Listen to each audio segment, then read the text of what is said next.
June 29th, 2020 at 5:45 p.m. I was 23 years old and my life changed forever. I was walking into my barber shop to go get a typical haircut and a car aggressively pulled in and started opening fire on the shop. The man who was the target of the shooting was standing right next to me, and I ended up getting shot 3 times. I took one bullet through the chest, which narrowly missed my heart and my lungs, another bullet that went through my left knee, and then there was one bullet that ripped through my femoral artery and put a hole in my femur. But I want to tell you about how all of this went down. When I was waiting to get my haircut and I heard these bullets, the owner of the shop, who was a woman named Annie, was in the line of fire, so I pushed her out of the way. And that right there is where that chest wound came from. I guess you could say that I was lucky enough to save her life, but she actually returned the favor quickly after. As soon as I went down, she began compressing my wounds and stopping me from bleeding out. She was pretty certain I was gonna die. So what she did is she handed me her phone and said, "Who do you want to call?" And it was at that moment while I was bleeding out that I called my mom. "Hey mom, this is gonna sound crazy and I don't want you to worry, but I was shot walking into my barber shop. Again, I don't want you to worry about me. I'm gonna be okay, but I wanted you to hear from me before anybody else. I love you and I'll talk to you soon." It was at that moment that a police officer arrived on scene 4 minutes after the shooting, took the phone from my hands and put a tourniquet on my leg, saving my life. My mom didn't hear my voice again until the next day. But the police officer who saved my life and Annie were just the first of many miracles that day. When I arrived at the hospital, it was nearly 6 p.m., where the staff from the day shift and the night shift during their turnover period both worked on me. I could not have been more lucky because I had all of the top surgeons at the best trauma center in the country working on my case. In many ways, I was the ideal candidate to have to go through something like this. Because this was during the COVID pandemic, and because it was a gang-related shooting to the best of the police knowledge, when my father arrived on site, because of the call that I made to my mom, he was told that I was not in the hospital. After arguing with the receptionist for about 30 minutes, one of my surgeons happened to pass by the administrative section of the hospital, where he heard my dad's pleas and immediately brought him into my surgery room. That surgeon might have saved my life before surgery. When my dad finally made it in to see me, he told me these words that changed my life forever. He looked me dead in the eyes, the big smile on his face, and he asked me if I was doing all right. I looked at him, big smile on my face. I said, "Dad, I'm not doing too good.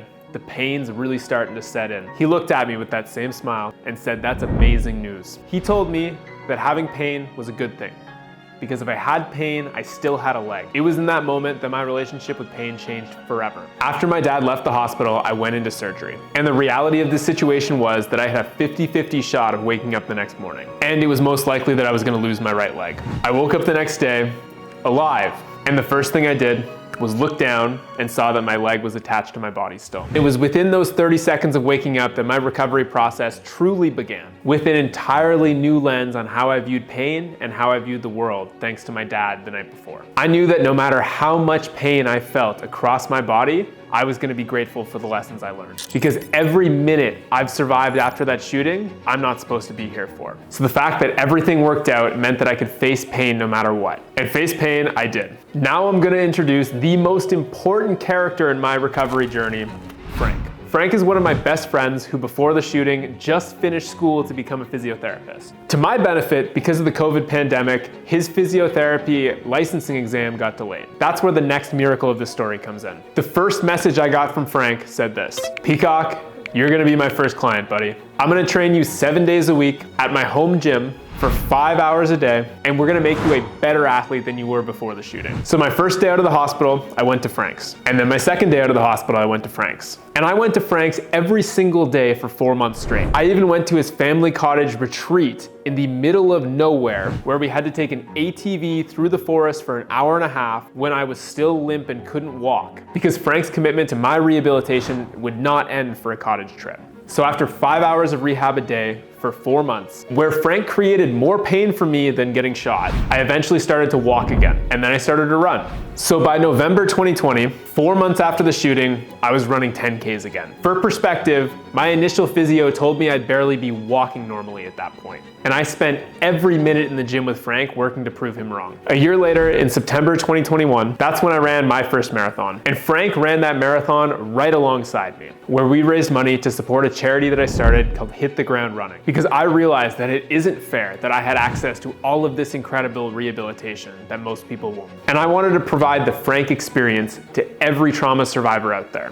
That weekend, we raised enough money to support our first grantee, and his name is Ethan. And funny enough, Ethan and I are actually from the same neighborhood. He got shot in a drive-by shooting and hit in the femoral artery, just like I did, as a bystander, having absolutely no connection to the shooters. And through Hit the Ground Running, we were able to bring him into the same physiotherapy that I had, working with Frank, working with me, and working with Frank's bosses. And just over a year later, he's now squatting 300 pounds and has officially reached his new 100%. In 2022, I ran my second full marathon. And that's when we had the opportunity to raise even more money with Hit the Ground Running, where we took on our second grantee ever, Gavin. Gavin reached out to me after he was shot in the spine in a robbery gone wrong in downtown Toronto. When he was shot, he was only 20 years old. He was left paralyzed from the waist down and told that he would never walk again after taking the bullet to the spine. 8 months after we started working with Gavin, I got one of the most incredible texts of my life. Gavin texted me and said he's begun to regain motor function in his legs. Once again, another miracle that proved doctors wrong. Recently, through our efforts on TikTok, we were actually able to get Gavin a standing machine to help expedite his recovery even further. Because every day, Gavin is fighting to get to his new 100% with the resources we've provided him.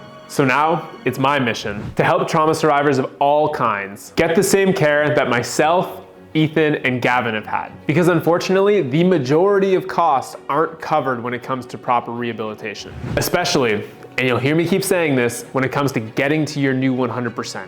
Getting shot was the best thing that's ever happened to me. And I genuinely mean that, because now my mission has turned into this. I am going to help 100,000 trauma survivors over my lifetime get the care that they need. From physiotherapy to psychotherapy, and all of the other medical needs associated with that level of recovery. Because it's a miracle that I'm here, and I believe that I owe it to the world to pay it forward. So if this is something that you care to support, here's what you can do. The best way that you can help is to make a monthly donation by selecting an amount in the donation box right below. Just click the Donate Now button to contribute. By funding our survivors, you are offering them the chance to reach their new 100%. Because of your contributions, they'll get access to top-tier physiotherapy, high-end psychotherapy to help manage trauma, and a variety of other quality of life-saving procedures that they otherwise wouldn't be getting. If you donate, you'll get updates on the progress that we're making together, so you can see the tangible impact that you are making on their lives. Donate now and change a trauma survivor's life today.